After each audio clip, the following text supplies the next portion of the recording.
출발 시황입니다. 월요일에 폭락했던 증시는 어제 장에서 다소 진정된 것으로 보였습니다. 아시아 증시 대부분이 여전히 하락세를 지속하고 있지만 낙폭을 빠르게 줄이면서 어제 상하이 종합지수는 0.26% 하락하며 마감했습니다. 인민은행이 중국 증시의 변동폭을 줄이기 위해서 여러 가지 조치를 취하겠다는 소식이 들려오는 가운데 오늘 중국 증시는 어떻게 출발했을지 홍콩 시장 먼저 살펴보도록 하겠습니다.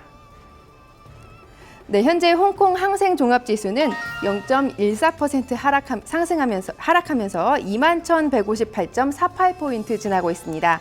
하락하는 종목 먼저 살펴보시면 현재 뉴월드 디벨롭먼트가 0.13%, 그리고 뱅크 커뮤니케이션이 0.19% 하락하며 출발했습니다.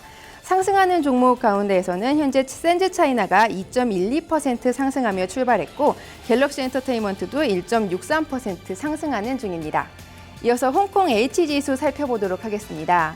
홍콩 H지수 역시 0.37% 하락하면서 9,189.34포인트 지나고 있습니다.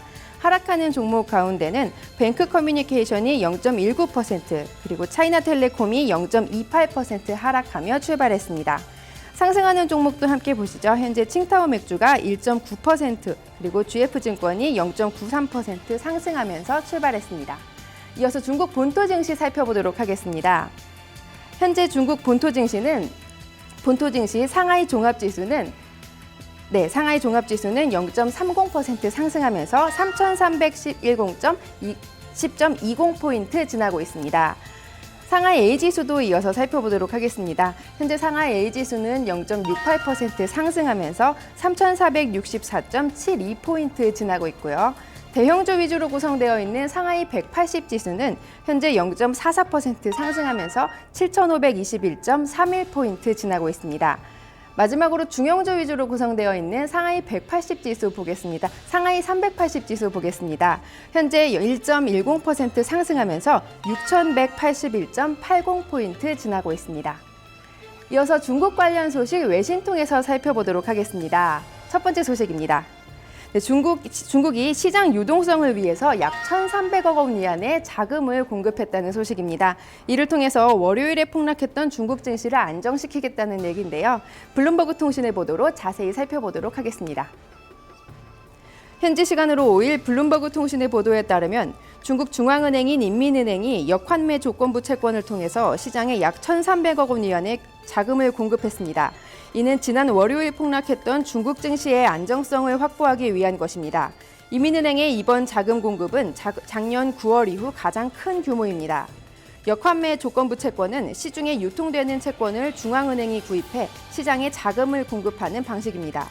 이번 자금 공급은 중국 증시가 7% 넘게 폭락한 지 하루 만에 발표되면서 금융당국이 증시 폭락 사태 이후 즉각 조치를 취한 것이라고 전해졌습니다. 프랜시스 청 홍콩 소시에테 제너럴 수석 전략가는 시장 유동성은 부족한 편이었고 인민은행은 이에 바로 조치를 취했다며 자금 유출이 커져서 다시 시장 유동성이 부족해지면 인민은행은 더 큰 규모의 자금을 투입할 것이라고 분석했습니다. 네, 두 번째 소식입니다. 최근에 발표됐던 중국의 제조업 구매관리자 지수가 다소 예측보다 저조하면서 시장에서는 제조업 경기가 둔화되고 있다는 우려가 나오고 있는데요. 오늘은 12월 차이신 서비스 구매관리자 지수가 발표됩니다.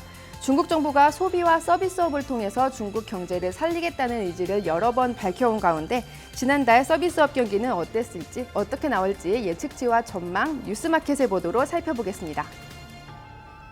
현지 시간으로 5일 뉴스마켓의 보도에 따르면 수요일 발표되는 중국의 지난달 차이신 서비스업과 종합 구매관리자 지수는 아시아 경제에 꽤 긍정적일 것으로 전망됩니다.